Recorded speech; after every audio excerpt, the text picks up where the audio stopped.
আৰু এই যে ৰাজনৈতিক নেতৃত্ব দিয়া আমাৰ নেতাসকল কিমান বদমাছ কিমান ধুৰন্ধৰ চাওক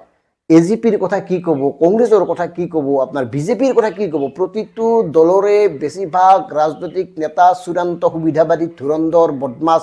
উদাহৰণ দিছোঁ আপোনাৰ অসম গণ পৰিষদ এওঁলোকতো একদম শেষ বাকী কংগ্ৰেছ বা বিজেপিক অকণমান কনচিডাৰ কৰিব পাৰিলেও এওঁলোককতো মুঠে নোৱাৰি এওঁলোকতো আঞ্চলিক দল এওঁলোকে ইমান বদমাছ ইমান ধুৰন্ধৰ ইমান লম্পট এওঁলোকে ক্ষমতাৰ কাৰণে নিজৰ মাককো বিক্ৰী কৰিব পাৰে এনেকুৱা এটা পৰ্যায়ত উপনীত হৈছে ক্ষমতাই অন্ধ কৰি পেলাইছে এওঁলোকক ক্ষমতাই মাতাল কৰি পেলাইছে এওঁলোকক ইয়াৰ অন্যতম উদাহৰণ হ'ল শেহতীয়াভাৱে বঙাইগাঁও জিলা পৰিষদত এই অসম গণ পৰিষদে কংগ্ৰেছৰ লগত লগ লাগি জিলা পৰিষদ গঠন কৰিছে গতিকে চিন্তা কৰক এওঁলোকে কি কৰিব নোৱাৰিব কিবা কাৰণত যদি প্ৰয়োজন হয় ক্ষমতাৰ স্বাৰ্থত তেওঁলোকৰ আমবাৰীত থকা কাৰ্যালয়টো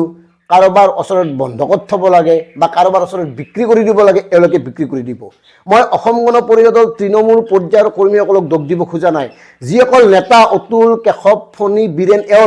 এওঁলোক ইমান বদমাছ ইমান ধুৰন্ধৰ ইমান ক্ষমতা লিপচু ইমান মাতাল হৈ গৈছে ক্ষমতাত থেকে এওঁলোকে যিকোনো পৰ্যায়লৈ যাব পাৰে যিকোনো স্তৰত উপনীত হ'ব পাৰে এওঁলোকে প্ৰয়োজনত সকলোবোৰ কামেই কৰিব পাৰে আৰু তাৰ দেখ ফলাফল মই ক'লোৱে নহয় বঙাইগাঁও গতিকে কথাবোৰ মন কৰক এওঁলোকে কি কৰি আছে